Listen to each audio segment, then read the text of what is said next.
বর্ষারি রিঝিনি শব্দে কোনো কাছেই বসছে না মন। আজ দুদিন আমি দেখি তোমায়, মনটা নিশ্চুপ হয়ে আছে। কেমন আছো নীলিমা? ভীষণ মনে পড়ছে তোমায়।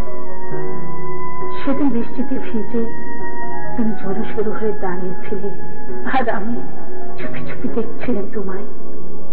তখন তুমি অস্থির হয়ে বলেছিলে, কি হলো ওভাবে দেখছো কি? বৃষ্টিতে ভেজা তোমার মাঝে তুমি। ওদিকে চায়ের স্টলে দু হাঁটু উঁচু করে বসে কিছু লোক ভাবছে দেশটাকে নিয়ে।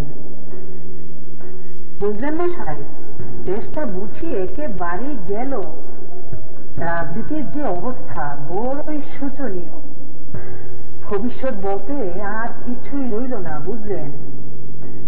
আরে রাখো তোমার দেশভক্তি। রমিজালির মাইয়ার খবর পাইছো? বংশের মুখে চুনকালি লাগাইয়া ছোট বংশের ছেলের সাথে কেমনে উধাও হইয়া গেছে।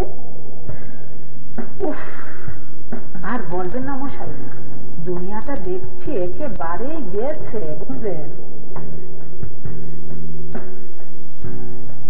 ওদিকে মা শিঙি বিচি ভাজছে, আর ঝাল খিচুড়ি রান্না শেষে পেটা মিটি করে একাকার করে দিচ্ছে। এই কই গেলি তোরা? গরম গরম খাবি আয়, আমার কিন্তু রান্না শেষ। পাশের ঘর থেকে দাদুর কাশির আওয়াজটুকু ভেসে আসলো।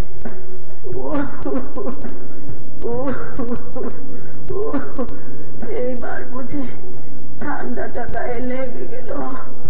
কই রে তোরা দাদু ভাই? ওই শরীরটা ভালো ঠেকছে না রে।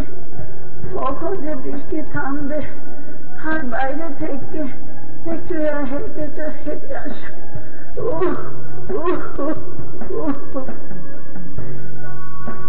বৃষ্টির এই রিমঝিম শব্দ, নূপুর পায়ে চলন্ত কিশোরের ছন্দে ছন্দে চলার আনন্দ, ছোঁয়াটে কুয়াশায় মেঘার বৃষ্টি, বৃষ্টি আর মন, এখানে তো একান্তরীণ মিলন, একান্তরীণ মিলন।